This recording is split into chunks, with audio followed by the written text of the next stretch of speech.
So, hi everyone. Finally, we are on chapter number 15. The chapter's name is Consumers Protection. Consumer protection हमारा आखिरी chapter है और इसको हम लोग अब जल्दी से खत्म करते हैं. ठीक है. So please pay very careful attention और जितना आई एम डूइंग ओवर हियर बस आप उतना ही करके चलो. आई नो सिलेबस को लेके बहुत कंफ्यूजन है. ठीक है कि कौन सा पार्ट है कौन सा नहीं है. आपको उतना टेंशन लेने का जरूरत नहीं. Whatever I have given in the notes, whatever I am teaching in the video, only that much you have to do. ठीक है. जितना भी चीज अंडरलाइन किया हुआ है, जितना भी चीज बोल्ड करके दिया हुआ है, आपने बस उतना ही करना है. ऑलराइट. ये नोट्स आपको मेरे ऐप से मिल जाएगा. ऐप का लिंक नीचे डिस्क्रिप्शन बॉक्स में है. You can go and access after registration. ठीक है. चलिए शुरू करते हैं. Consumer protection. तो कंज्यूमर आप जानते ही हो क्या होता है. एंड कंज्यूमर के साथ होती है मार्केट में बहुत तरीके की चीटिंग. जैसे कि फॉर एग्जांपल मिसलीडिंग एडवर्टाइजमेंट. ठीक है. मिसलीडिंग एडवर्टाइजमेंट क्या होता है? मतलब एडवर्टाइजमेंट में झूठ बोल देना, ये होता है मिसलीडिंग एडवर्टाइजमेंट. एमआरपी से ज्यादा प्राइसेस चार्ज करना, ये इस तरीके से कंज्यूमर्स को चीट किया जाता है मार्केट में. उन्हें एक्सपायर्ड प्रोडक्ट बेचना, उन्हें अनसेफ प्रोडक्ट्स बेचना, दैट इज कंज्यूमर सेंटिमेंट्स को हर्ट करना. उसमें बोलते हैं कंज्यूमर्स को हर्ट करना, कंज्यूमर्स को नुकसान पहुंचाना. So consumers needs to be protected. And why should we protect the consumers, ये हमारा पहला टॉपिक है. ठीक है. सो मार्केट में बहुत तरीके की फ्रॉड होती है और उस फ्रॉड से बचने के लिए देयर इज अ नीड. आप पेज नंबर 1 पे आ जाइएगा नोट्स का. आई होप आप लोग नोट्स डाउनलोड करने के बाद प्रिंट कराते हैं. ठीक है. आप पीडीएफ से या स्क्रीन से ऐसे करके मत पढ़िएगा. That is not real studies. आप जब तक अपना कुछ लिख नहीं रहे या अपना शॉर्ट कुछ नोट्स या what ever words I am saying, आप उसकी मीनिंग अगर नहीं लिख रहे ना तो पढ़ाई इनकम्प्लीट रह जाती है. तो प्लीज पीडीएफ वगैरह, स्क्रीनशॉट्स और स्क्रीन से मत पढ़ो. मतलब हैव अ प्रिंटेड नोट्स. ठीक है. तो आप डाउनलोड करने के बाद भी उसको थोड़ा प्रिंट करा लेना.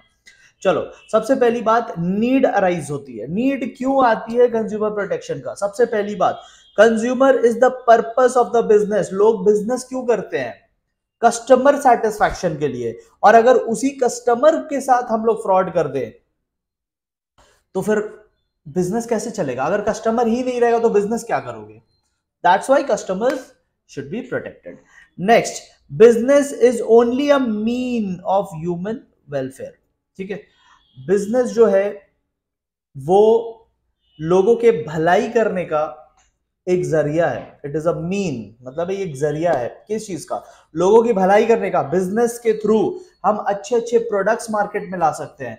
बिजनेस के थ्रू हम अफोर्डेबल प्रोडक्ट्स मार्केट में ला सकते हैं. बिजनेस के थ्रू हम ऐसे प्रोडक्ट्स मार्केट में ला सकते हैं which could prove to be life changing. So हमारे पास पोटेंशियल है बिजनेस के थ्रू सोसाइटी में एक अच्छा चेंज लाने का. और अगर हम कस्टमर्स के साथ ही फ्रॉड कर देंगे तो हमारा प्रोडक्ट फिर कौन खरीदेगा? कैसे लाएंगे चेंज? कैसे होगा वेलफेयर? So that's second. ठीक है. फिर बोल रहा है कि बिजनेस का ना मल्टीपल ऑब्जेक्टिव होता है. देखो, प्रॉफिट कमाना is the first objective. Obviously किसी भी बिजनेस के लिए कोई भी आदमी, अगर आप क्लास 11 का याद करो पहला चैप्टर, इकोनॉमिक एक्टिविटी अगर कोई भी कर रहा है तो पहली बात तो उसे प्रॉफिट ही माइंड में रखनी चाहिए. कि प्रॉफिट नहीं हो रहा तो फिर क्या? फिर आप अपना घर कैसे चलाओगे? So first thing is profit, but that is not the only thing. Profit is one of the important things, but it is not the only thing. Customer का प्रोटेक्शन, कस्टमर का सेवा, that is also a very important thing. ठीक है. एक point आप ये वाला कर सकते हो, point number 5. I am doing all the easy ones. Stakeholder approach. Stakeholder किसके कहते हैं? देखो, स्टेक होल्डर होता है जिसको हमारे बिजनेस से लेना देना है. ठीक है. ओनर को भी लेना देना होता है. इन्वेस्टर्स जिसने पैसा लगाया है बिजनेस में उसको भी हमारे बिजनेस से लेना देना होता है. बैंक जिसने लोन दिया है उसको भी हमारे बिजनेस से लेना देना होता है. कस्टमर जो हमसे प्रोडक्ट खरीदेगा वो भी हमारा स्टेक होल्डर है. सरकार जिसे हम टैक्स देंगे वो भी हमारा स्टेक होल्डर है. ठीक है. मीडिया जिसे हम अपने एडवर्टाइजमेंट्स प्रोवाइड करते हैं वो भी हमारा स्टेक होल्डर है. तो एनीबडी हमसे जो डायरेक्टली या इनडायरेक्टली रिलेटेड है वो स्टेक होल्डर है. And one of those stakeholder is consumer. तो ये आपके बिजनेस से लेन देन करने वाला व्यक्ति है.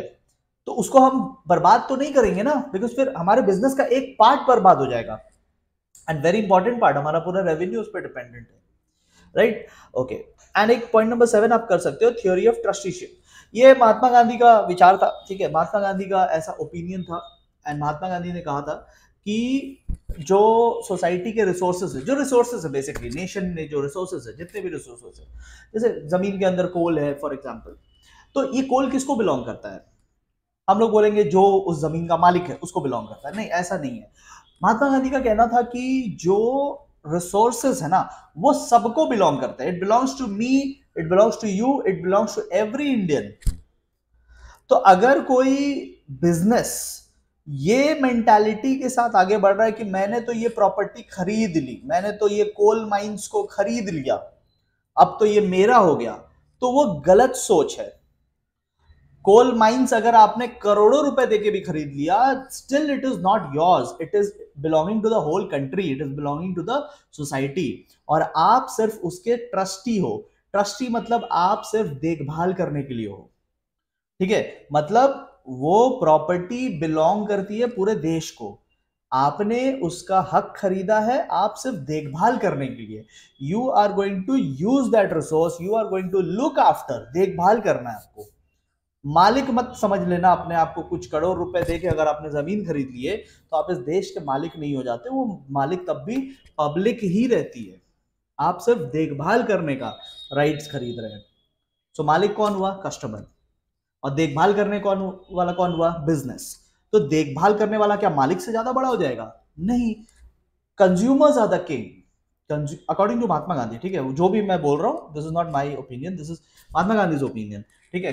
महात्मा गांधी का ये विचार था, और वो उन्होंने कहा कि कंज्यूमर इज द किंग, तो no matter how much you pay, you are somebody who's going to look after those resources and not going to be the owner of those resources. So make sure you don't mess with the consumers, make sure you protect the consumers, क्योंकि consumers ही मालिक है, ठीक है? So ये हमारा हो गया rights वाला पार्ट, ठीक है? ओके, सेकंड हम लोग चलते हैं, सॉरी नॉट राइट्स वाला पार्ट, नीड्स वाला पार्ट। अब हम लोग चलते हैं राइट्स वाले पार्ट पे, ठीक है? तो राइट्स में कितने राइट्स याद करने, अच्छा यहाँ पे आप कितना कर सकते हो, आप 5 करके आगे बढ़ सकते हो, ठीक है? यू कैन डू 5 एंड आप आगे चल सकते हैं। ओके, यहाँ पे कितने करना है? यहाँ पे ऑल 7 करना है, क्योंकि इंडिविजुअली पूछेगा, और मेरे को जहां तक लगता है ना कि ये लोग केस स्टडी बना के पूछेंगे, ठीक है? जो कोर्स का आई वाज टेलिंग यू, उस कोर्स में केस स्टडी का भी एक शीट है जिसमें काफी सारे केस स्टडीज भी दिए हुए हैं, तो मेक श्योर कि आप अपना प्रिपरेशन अब एंड कर रहे हो तो प्रॉपर वे में एंड करो। सो मेरे को लगता है इस पार्ट से तो आपको केस स्टडी का वहां पे बहुत सारा प्रैक्टिस करने के लिए क्वेश्चन मिल जाएगा, ठीक है? नाउ पे अटेंशन, यहाँ पे व्हाट आई एम सेइंग, ये पार्ट पहले कैसे पूछते थे ना, पहले बोलते थे mention any 2 rights, mention any 3 rights, mention any 5 rights, ठीक है, दैट द कंज्यूमर्स हैव। अब वो क्या करेंगे ना, अब मेरे को ऐसा लगता है, क्योंकि जितना भी मार्केट में क्वेश्चन बैंक्स घूम रहे हैं ना, उन सारे क्वेश्चन बैंक्स को भी देख के ऐसा लगता है कि मेनी पीपल आर एक्सपेक्टिंग कि इस पार्ट से अब वो केस स्टडी देंगे आपको, ठीक है? वो एक केस बना देंगे और आपको बोलेंगे कि बताओ कंज्यूमर का कौन सा वाला राइट की डिस्कशन हो रही है यहाँ पे, ठीक है? सो मेक श्योर कि आप इसको सिर्फ लर्निंग पॉइंट ऑफ व्यू से नहीं, अंडरस्टैंडिंग पॉइंट ऑफ व्यू से भी पढ़ना, ताकि आपको इसका केस में अप्लाई कैसे करना वो समझ में आए। आप अभी सुनो, आपको सुन के बहुत हेल्प मिलेगा, ठीक है? एंड फिर हम लोग आगे डिस्कस करते हैं। हाँ, एक और बात बताना था, 1986 का जो लॉ था, जो ओल्ड लॉ था, एंड 2019 का जो लॉ है, जो करंट लॉ है, जो हम लोग अभी फॉलो कर रहे हैं, इन दोनों लॉज में राइट्स जो थे वो कॉमन थे, ठीक है? तो अगर आपके बुक में आपको ऐसा लगे कि 1986 का राइट्स दिया हुआ है और आप सोचोगे कि अब तो 2019 का लॉ आ गया है, does not makes any difference. 1986 वाले लॉ में एंड 2019 वाले लॉ में कंज्यूमर के राइट्स एकदम सेम है, ठीक है? तो अगर कंज्यूमर राइट्स पूछता है अकॉर्डिंग टू 2019 लॉ, तो भी आप यही लिखोगे, ठीक है? इवन इफ बुक में 86 का हेडिंग दिया हुआ है 1986, आप तब भी 2019 वाले में भी यही आंसर लिखेंगे, बिकॉज लॉ में ऐसा कोई डिफरेंस नहीं है राइट्स के मामले में। चलो स्टार्ट करते हैं। पहला राइट क्या है? Right to safety. देखो, कंज्यूमर्स, हमें और आपको राइट है किस बात का? सेफ रहने का। जैसे हम लोग मार्केट से अगर कोई प्रोडक्ट कंज्यूम करते हैं, खाने पीने की कोई प्रोडक्ट कंज्यूम करते हैं और उसको खा के हम बीमार पड़ जाते हैं, तो हमें इस मैटर को कोर्ट में ले जाने का पूरा पूरी राइट मिल जाता है, बिकॉज हमारे सेफ्टी राइट्स कॉम्प्रोमाइज हुए हैं, ठीक है। या हमें कोई इलेक्ट्रॉनिक प्रोडक्ट खरीदा और वो इलेक्ट्रॉनिक प्रोडक्ट स्विच ऑन करते साथ ब्लास्ट हो जाता है, हमारे लाइफ को थ्रेट था वहां पे, मतलब एनी हाउ अगर हमारा सेफ्टी कॉम्प्रोमाइज हो रहा है ना ड्यू टू द प्रोडक्ट, चाहे वो हमारा हेल्थ वाइज सेफ्टी हो, चाहे वो हमें फिजिकल हार्म वाइज सेफ्टी हो, in both cases we can complain in the court. कहां कंप्लेन करेंगे वो थोड़ी देर बाद देखेंगे। राइट टू बी इन्फॉर्म, हमारे पास पूरा राइट है कि हमें प्रोडक्ट्स से रिलेटेड सारी जरूरी जानकारियां दी जाए। It can be about MRP, it can be about production date, manufacturing date, it can be about expiry date, it can be about the ingredients which are mixed। तो ज्यादातर प्रोडक्ट्स तो producers तो label में ही छाप के दे देते हैं, ज्यादातर प्रोड्यूसर्स लेबल में ही छाप के सारे इन्फॉर्मेशन दे देते हैं, but still if you need any information we have the full right to get it. अगर हम लोग सेलर से कांटेक्ट करके मांग रहे हैं इन्फॉर्मेशन और सेलर डिनाई कर रहा है, वो बोल रहा है कि मैंने जितना बता दिया बस बता दिया, लॉ में उतना ही लिखा था मैंने बता दिया, दैट्स रॉन्ग। लॉ में जो लिखा है वो कंपलसरी आपको बताना है, बट अगर कंज्यूमर कुछ एक्स्ट्रा पूछ रहा है तो वो भी आपको बताना है। कंज्यूमर का राइट है, right to be informed. If the consumer is asking for an information you have to give it as a seller, ठीक है। राइट टू चूज, ठीक है। ये राइट क्या है ना, देखो ऐसा होता है कि बहुत सारे sellers, I am giving you example from my city. Covid के टाइम में क्या होता था, अगर आप कुछ खरीदने जाओगे ना, उस टाइम सैनिटाइजर्स के बहुत डिमांड थे और सैनिटाइजर्स बहुत शॉर्टेज में चल रहे थे, मार्केट में बहुत शॉर्टेज था। कोविड के स्टार्टिंग में सैनिटाइजर्स नहीं मिल रहा था, तो यहाँ के शॉपकीपर्स क्या कर रहे थे ना, सैनिटाइजर्स आपको बेच रहे थे, बट वो बोल रहे थे सैनिटाइजर्स आपको तब बेचेंगे जब आप कोई दूसरा प्रोडक्ट भी यहीं से खरीदोगे। तो क्या ये सही है? It is wrong. बात समझ में आई? इट इज रॉन्ग, क्योंकि आप हमें जबरदस्ती कोई प्रोडक्ट चूज करने को नहीं बोल सकते। हाँ, अगर कोई प्रोडक्ट नेचुरली बंडल्ड है, नेचुरली बंडल मतलब दो प्रोडक्ट साथ में ही यूज होते हैं, जैसे फोन हो गया, चार्जर हो गया, साथ में नेचुरल है, तो आप दोनों हमें बेच सकते हो, ठीक है। टीवी हो गया, रिमोट हो गया, दोनों साथ में ही यूज होने वाली चीज है, तो वो आप हमें साथ में बेच सकते हो। लेकिन सैनिटाइजर्स हो गया और साथ में लेट्स से चॉकलेट हो गया, तो क्या सैनिटाइजर और चॉकलेट नेचुरल बंडल है क्या? नहीं, ऐसा नहीं है। तो फिर वो आप हमें जबरदस्ती नहीं बेच सकते हो। बहुत सारे सेलर्स ऐसा कर रहे थे कि नहीं, अगर आपको हमारे से सैनिटाइजर खरीदना तो कुछ और तो आपको लेना ही पड़ेगा, मतलब हम सैनिटाइजर सिर्फ नहीं बेचेंगे, हैंड सैनिटाइजर जो था। तो that was wrong, that was breaching this right to choose, ठीक है।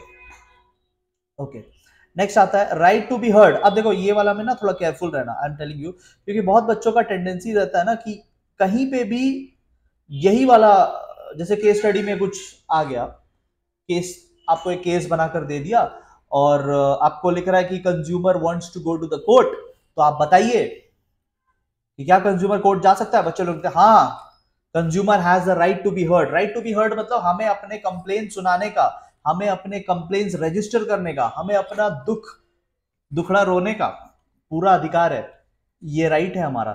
That's number 4। तो अगर हम कहीं कंप्लेन कर रहे हैं और कंप्लेन लेने वाला मना कर रहा है कि नहीं वो हमारा कंप्लेन नहीं लेगा, that's wrong. We have the right to be heard, हमारी बातें सुनी जानी चाहिए, तो हमारी बातें सुनी जानी चाहिए। तो अब बच्चे लोग क्या करते हैं ना, इसको बहुत कॉमन मान लेते हैं, ये बहुत ही जनरल सा क्लॉज है। आप इसको हर केस स्टडी में मत डाल दो कि कुछ भी केस स्टडी आया और आप उसमें ये डाल देते, हाँ हाँ हमारा तो कंप्लेंट करने का राइट है तो हम कंप्लेंट कर सकते हैं। पूछता है ना एंड में कि do you think the consumer is right, आप बोलेंगे हाँ हाँ consumer has the right to be heard, तो कंज्यूमर इज राइट। अरे नहीं, ये तो सिर्फ कंप्लेन रजिस्टर करने के लिए राइट मिला है, बट एक्चुअल जो कंप्लेन करते हैं वो ये सब के चलते करते हैं। These 3 are main. तो अगर हमारा इनमें से कोई अगर दिक्कत है ना, जैसे कि हमें सेफ प्रोडक्ट नहीं दिया गया, या हमने जो इंफॉर्मेशन मांगा वो इंफॉर्मेशन नहीं दिया गया, या हमें जबरदस्ती बोल रहे हैं ये प्रोडक्ट लेना है तो वो प्रोडक्ट भी हमसे ही लो, ऐसा अगर कर रहे हैं ना, then we should go to the court. और तब अगर हमारा कंप्लेन वहां पे नहीं रजिस्टर हो रहा है, then we will use this right कि अरे भाई हमारा राइट है कि हम अपने बात सुनाए, हम अपने कंप्लेन्स लिखवाएं, तो वहां पे यूज करेंगे, इसको हर जगह मत यूज करते रहना, पॉइंट नंबर 4 को। देन अब से बात सुनाने से तो नहीं चलेगा, we need a solution also. तो उसके लिए हमें एक और राइट दिया गया, राइट टू सीक रिड्रेसल। पहले हमारा कंप्लेन नहीं ले रहे थे, हमने राइट नंबर 4 का इस्तेमाल किया, राइट नंबर 4 का यूज किया, और हमने बोला कि हमारा राइट है टू बी हर्ड। तो उन्होंने बोला अच्छा ठीक है चलो सुनाओ, लिख लिया हमारा कंप्लेन। अब 3 महीने से कुछ हो ही नहीं रहा है। We have the right to seek redressal also, we have the right to get the solutions also, ठीक है। Okay, we have the right to consumer education. अब देखो, आप लोग तो कॉमर्स वाले हैं, आप लोग तो ये चैप्टर पढ़ रहे हैं, ठीक है, होपफुली।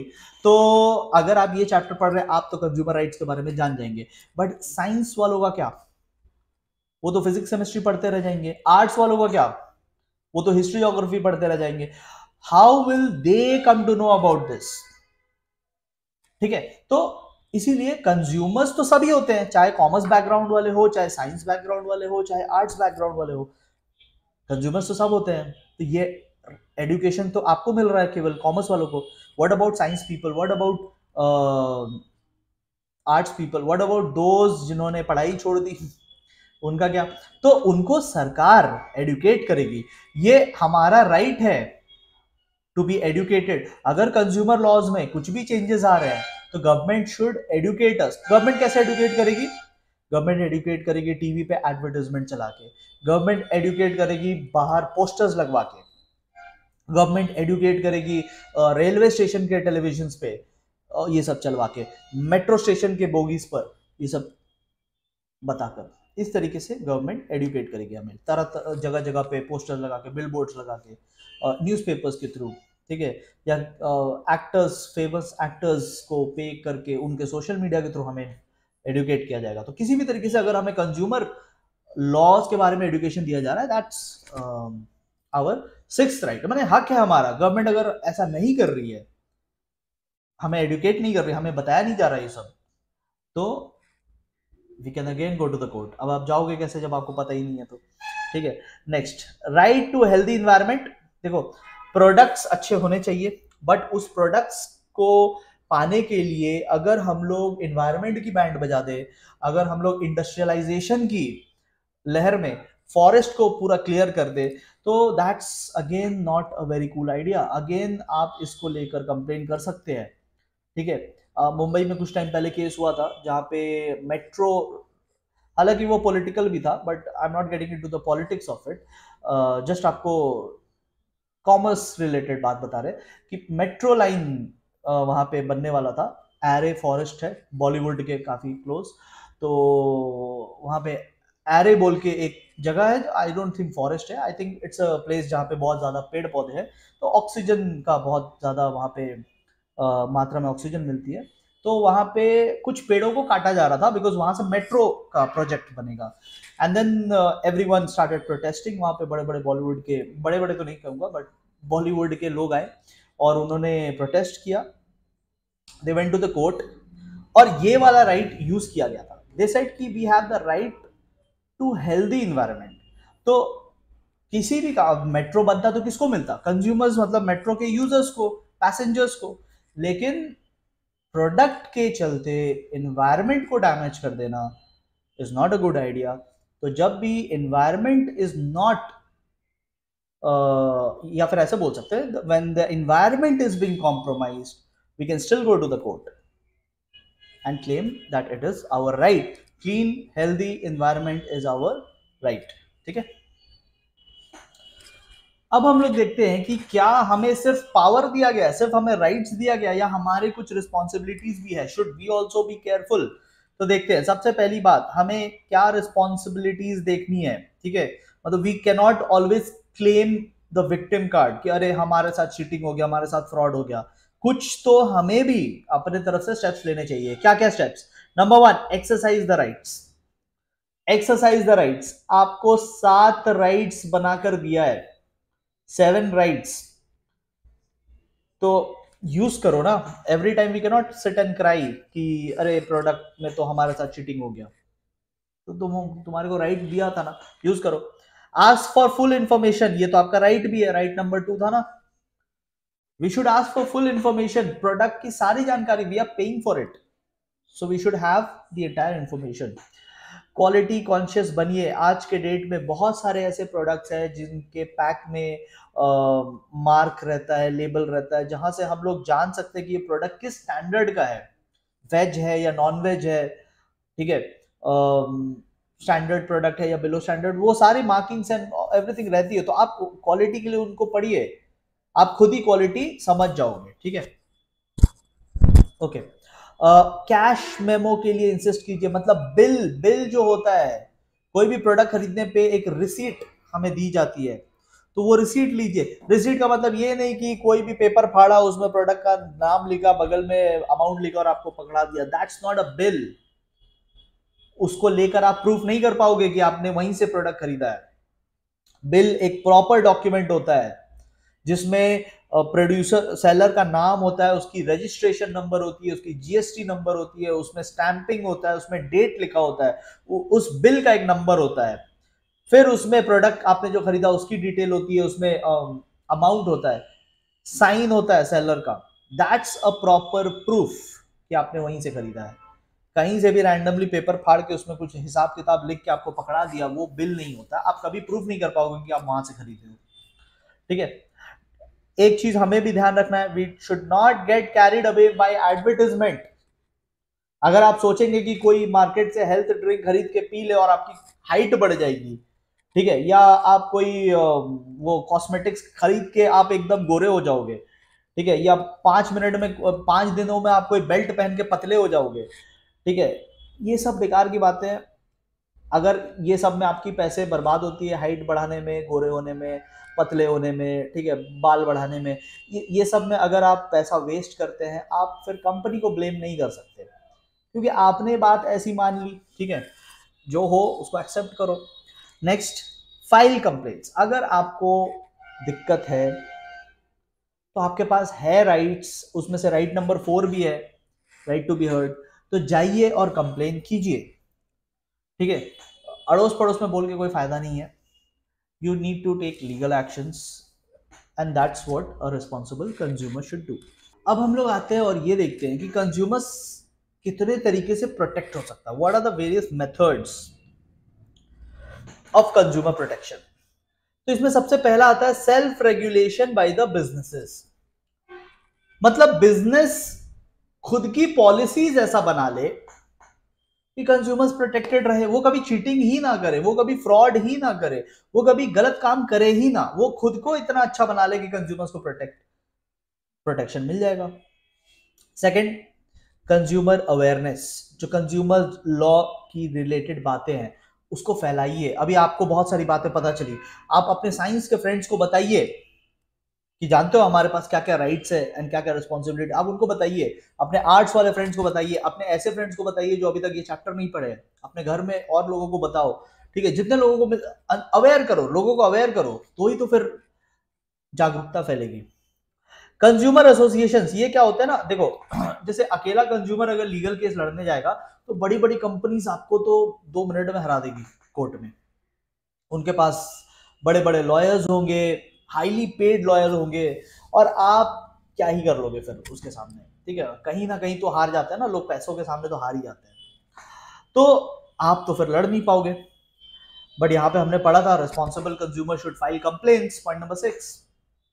तो कंप्लेन कर देंगे और लड़ नहीं पाएंगे तो फिर क्या फायदा, पता ही है हारेंगे। तो इससे बढ़िया आप कंज्यूमर एसोसिएशन के पास जाइए।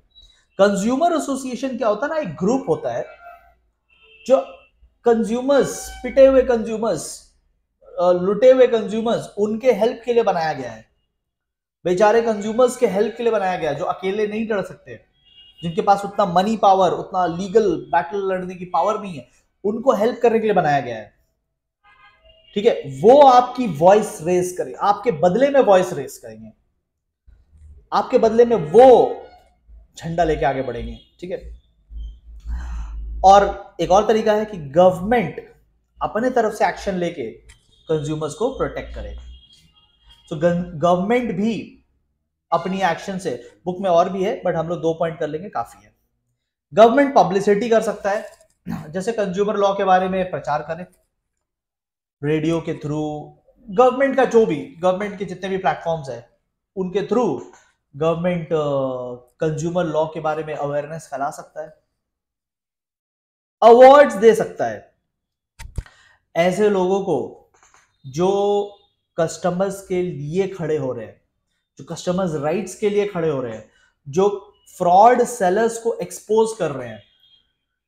ऐसे लोगों के अगेंस्ट अगर आप आवाज उठाते हैं और मैटर बड़ा होता है तो गवर्नमेंट आपको अवार्ड देकर भी मोटिवेट कर सकती है, तो बाकी लोगों को भी स्ट्रेंथ मिलेगा, बाकी लोगों को भी लगेगा, मतलब लोगों को लगेगा कि अरे यार अगर मैं भी आवाज उठाता हूं तो मेरे को भी अवार्ड मिलेगा। ठीक है, तो मतलब मोटिवेशन मिलेगा। अगर देखो आप अगर सुनते हो कि किसी ने कंप्लेन किया बड़ी कंपनी अगेंस्ट, अगले दिन उसके घर पे आके गोली मार दिया, तो आप भी डर जाओगे ना यार कि अगर हम भी कंप्लेन करते तो कल को मेरे घर में भी ऐसा हो सकता है। बट अगर आप देखते हैं कि किसी ने कंप्लेन किया और उसको अवार्ड मिल रहा है तो फिर आपको भी मोटिवेशन फील होगा, आपको भी लगेगा हाँ I should also do this. ठीक है, अब देखो देर आर 3 फोरम्स जहां पे आप जाकर के फोरम्स मतलब प्लेटफॉर्म्स, 3 जगहें हैं जहां पर आप कंप्लेन कर सकते हैं। ठीक है, और ये 3 जगह जो है ना ये कॉमन है 1986 के लॉ में और 2019 के लॉ में, it is common. The only difference is in the amount. ठीक है, अमाउंट का डिफरेंस है। आपके बुक में अगर पुराना वाला में 25 लैक्स लिखा है तो आप उसको काट के 20 लैक्स कर लेना। ठीक है, ये अमाउंट शुड बी 20 लैक्स पुराना लॉ में। न्यू लॉ में तो इट इज 1 करोड़।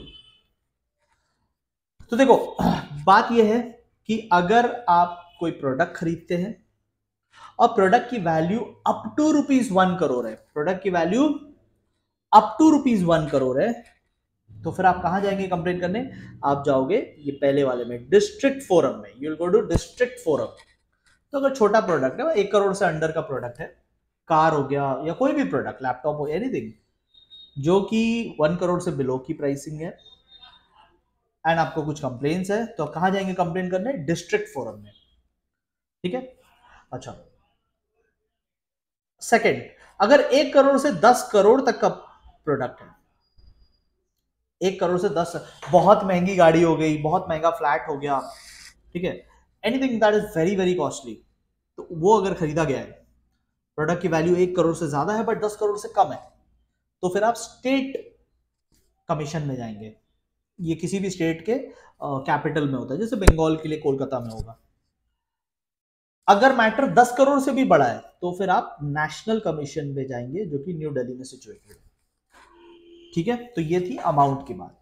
अच्छा, यहां पे प्रोसेस लिखा है, प्रोसेस एकदम कॉमन प्रोसेस है, हर तीनों के तीनों फॉरम्स में यही प्रोसेस फॉलो होगा।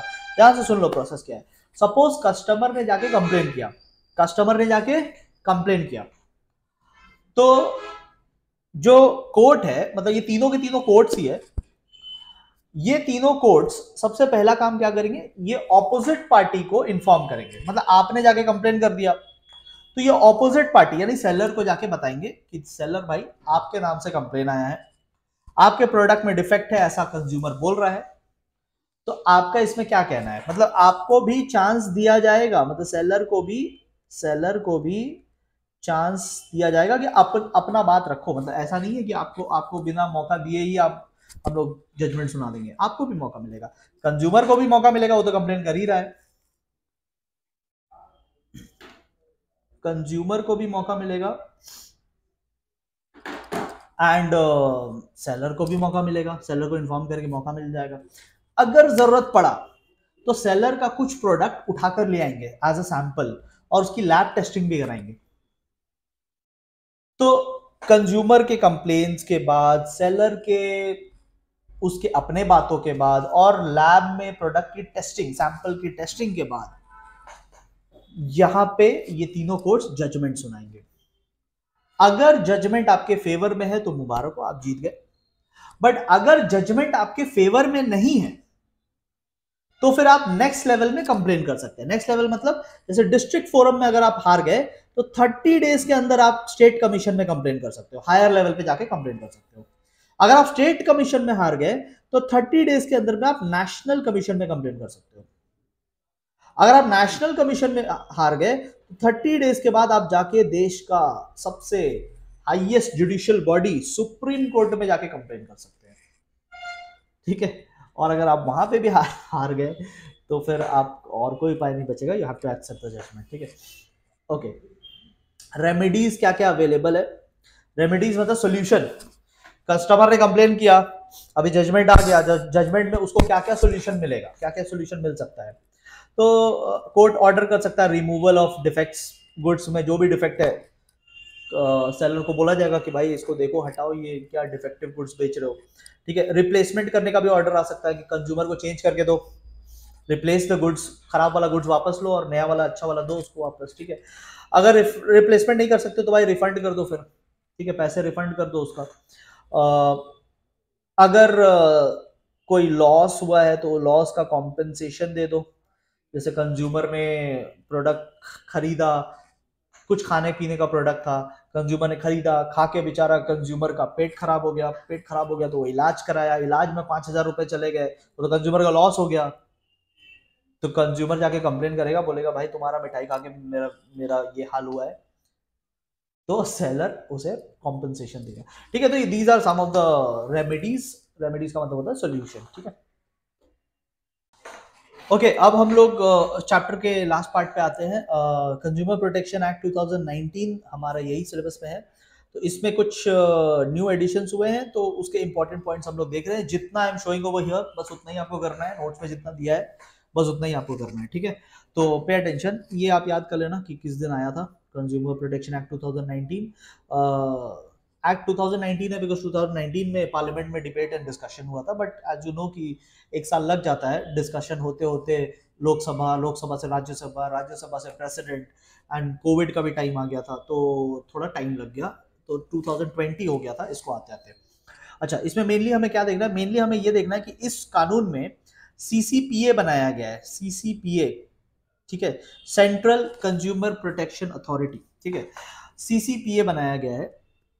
और सीसीपीए का काम क्या है? देखो, जैसे फाइनेंशियल वर्ल्ड में आरबीआई का जो काम है ना, बैंकिंग एंड फाइनेंस में आरबीआई का जो काम है, मतलब पूरा मैनेजमेंट करना, पूरे सिस्टम को कंट्रोल करना, रेगुलेशन करना। जैसे सिक्योरिटीज मार्केट में सेबी का काम, शेयर मार्केट में सेबी ये काम करता है, बैंकिंग सेक्टर में आरबीआई जो काम करता है, कंज्यूमर्स के मामले में सीसीपीए वही काम करेगा। सीसीपीए क्या काम करेगा? वो इन्वेस्टिगेशंस कर सकता है, अगर कहीं पे कंज्यूमर्स राइट्स छीने तो नहीं जा रहे, वो अनसेफ गुड्स को रिकॉल कर सकता है, मार्केट से हटा सकता है, ठीक है। वो कुछ अनफेयर ट्रेड प्रैक्टिसेस या गलत तरीके के एडवर्टाइजमेंट्स अगर चल रहे हैं तो उसको डिसकंटिन्यू करवा सकता है, ठीक है। और वो चाहे तो पेनल्टी भी लगवा सकता है, क्योंकि देखो भाई सब कुछ देख रेख इसी को करना है। तो आप ये समझ के चलो कि ये इस मार्केट का आरबीआई जैसा है, ठीक है। जैसे आरबीआई बैंक्स को देखता है ना, बैंक्स कहीं फ्रॉड तो नहीं कर रहे, बैंक्स के साथ कोई और फ्रॉड तो नहीं कर रहा, इंटरेस्ट रेट्स कैसा है, लोन्स कितने दिए जा रहे हैं, क्रेडिट क्रिएशन कैसा हो रहा है, पेनल्टीज लगाना, तो जो काम आरबीआई करता है ना बैंकिंग वर्ल्ड में, वही काम सीसीपीए करता है अपने कंज्यूमर्स वर्ल्ड में, ठीक है। ओके, नेक्स्ट आता है rule for e commerce. E commerce यानी जैसे अमेजोन हो गया, फ्लिपकार्ट हो गया, इनके ऊपर कुछ नए कानून आए हैं, ठीक है। अब देखो, पहले क्या होता था? पहले हम लोग कंज्यूमर्स लोग कहाँ से खरीदते थे गुड्स? बहुत पहले शॉप में जाकर, we used to go to shop and we used to pick the product, we used to read the label and then we used to buy the product. अभी क्या है? हम लोग काफी हद तक ऑनलाइन परचेजेस कर रहे हैं। अब हम लोग जब ऑनलाइन परचेज कर रहे हैं ना, we don't actually see the product, we see an image of the product.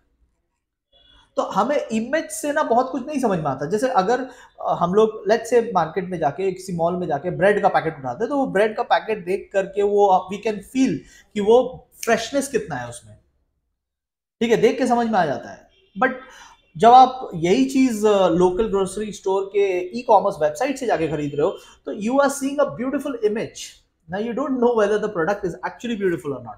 तो क्या हो रहा है ना कि इसमें क्या है कि इमेज के चक्कर में कंज्यूमर्स बहुत ही फंस रहे थे। तो सरकार ने सोचा कि देखो ये झमेला खत्म करते हैं, अब ना आप इमेज तो दो, मतलब ई कॉमर्स वाले, अमेजोन वाले, फ्लिपकार्ट वाले, कोई भी जो ऑनलाइन बिजनेस कर रहा है, वो लोग क्या करेंगे? वो लोग कंज्यूमर्स को इंफॉर्मेशन देंगे, they will provide information to the consumers. कौन कौन सा इंफॉर्मेशन? अरे वही सब जो लेबल में रहता है, प्राइस के बारे, मैन्युफैक्चरिंग डेट के बारे, इंग्रेडिएंट्स के बारे, एक्सपायरी डेट के बारे, how to use the product के बारे, कंट्री ऑफ ओरिजिन। बहुत लोग चाइना छुपा दे रहे थे, आपको बताना पड़ेगा कंट्री ऑफ ओरिजिन, कहां से गुड्स आ रहा है, इंडियन गुड्स है कि चाइनीज गुड्स है, कहां से गुड्स आ रहा है, you will have to tell that. ठीक है, तो ये उनके ऊपर रूल लागू हुआ। क्या ये कंपलसरी है या चॉइस है? It is mandatory not advisory. Advice नहीं है साहब कि आपको ऐसा करना है, आपको ऐसा करना पड़ेगा। अमेजॉन वालों, फ्लिपकार्ट वालों, सारे के सारे ऑनलाइन वालों, आपको ऐसा करना पड़ेगा। This is mandatory, compulsory, it's not an advice. लेना है तो लो वरना छोड़ दो। अगर आपने जैसा प्रॉमिस किया था, अगर आपने उस तरीके का गुड्स नहीं दिया तो आपको वो गुड्स वापस लेना पड़ेगा। You will have to withdraw, मतलब आपको वो रिफंड देना पड़ जाएगा। ठीक है, तो आपने जो प्राइस बोला था, जैसा प्रोडक्ट आपने वादा किया था, आपको बिल्कुल वैसा ही देना पड़ेगा। Otherwise you will have to take back the goods. ठीक है, अगर गुड्स जैसे डिफेक्टिव निकला, डेफिशिएंट यानी कम निकला, लेट डिलीवरी हुआ, ठीक है, आपने बोला था मंडे तक आएगा, मंडे की जगह अगले मंडे तक आ रहा है, ठीक है, तो इससे क्या होगा, ई कॉमर्स इंडस्ट्रीज बहुत ज्यादा कंट्रोल में आ जाएंगे। वरना लोकल शॉप ओनर्स तो रूल फॉलो कर रहे थे, बट ये ऑनलाइन वालों को फ्रीडम मिल गया था बहुत ज्यादा। तो अभी क्या है ना, उनको भी ट्रैप में सरकार ले रही है। ओके, प्रोडक्ट लायबिलिटी, ये मैन्युफैक्चरर्स के ऊपर है। सेकंड नंबर किसके लिए था? Amazon, फ्लिपकार्ट, ऐसे लोगों के लिए था। थर्ड नंबर किसके लिए है? इंडस्ट्री वालों के लिए, गुड्स मेकर्स के लिए, सेलर्स के लिए नहीं, गुड्स मैन्युफैक्चरर्स के लिए। ठीक है, manufacturers, maker of the goods के लिए। ऊपर वाला किसके लिए था? वेबसाइट्स वालों के लिए था, वेबसाइट्स वालों के लिए। थर्ड नंबर किसके लिए है? इंडस्ट्री वालों के लिए। अगर भाई साहब आपने प्रोडक्ट में देखो ये सब अगर प्रॉब्लम रखा, मैन्युफैक्चरिंग डिफेक्ट है या फिर डिजाइन को लेके डिफेक्ट है, ठीक है, या जैसा बोला था उससे डेविएट हो गए हो, या नॉट कंफर्मिंग मतलब नॉट अग्रीइंग टू द, जैसा वारंटी आपने बोला था, 2 साल का वारंटी बोला था, अभी बोल रहे हो कि नहीं वारंटी नहीं मिलेगी। ठीक है, तो देखो अगर ये सब दिक्कत है तो फिर आपको क्या होगा, you will be held responsible, you will be held responsible, sorry, you will the product will be, product seller will be held responsible to compensate आपको जो नुकसान हुआ है बायर का, उसके कॉम्पेंसेशन देने पड़ जाएंगे, उसके पैसे देने पड़ जाएंगे। किनको? अमेजोन को नहीं, इंडस्ट्री वालों को। पॉइंट नंबर 3 इंडस्ट्री वालों के लिए, मैन्युफैक्चरर्स के लिए। तो अगर आपने प्रोडक्ट में कुछ डिफेक्ट डाल दिया या हो गया तो आप कॉम्पेंसेशन दे दीजिए। ठीक है, पूरा रिफंड देने की जरूरत नहीं है, बट जो भुगतान है वो आप कर दीजिए। पॉइंट नंबर 4 एडल्ट्रेशन के बारे में है, मतलब मिलावट के। अब जो छोटे छोटे लोग हैं ना, छोटे छोटे मिठाई दुकान वाले, ठीक है, खाने पीने के जो दुकान होते हैं, आपके फेवरेट मोमो वाले लोग, ठीक है तो ये लोग अगर कुछ मिलावटी काम कर रहे हैं, ठीक है, लाइसेंस लेकर जो लोग काम कर रहे हैं, I am not talking about the ठेला वाला, आई एम टॉकिंग अबाउट जो लोग लाइसेंस लेके काम करते हैं, फूड लाइसेंस होता है इनका, रेस्टोरेंट चलाते हैं लाइसेंस लेके, और ये खाने में मिलावट कर रहे हैं। ठीक है, ये खाने में क्या कर रहे हैं? मिलावट कर रहे हैं, खाना बहुत टेस्टी बन रहा है इसी चक्कर में। तो इससे क्या होगा, देखो इसमें ये होगा कि अगर आपकी ये मिलावट वाली जो धंधा आप कर रहे हैं, ये अगर पकड़ा जाता है तो आपका लाइसेंस, जो आपको लाइसेंस मिला था फूड लाइसेंस, वो लाइसेंस सस्पेंड हो सकता है for up to 2 years, for up to 2 years। ठीक है, यहां वर्ड लिखा है मे सस्पेंड, कोर्ट में सस्पेंड, मतलब कर सकता है, कर देगा ऐसा गारंटी नहीं है।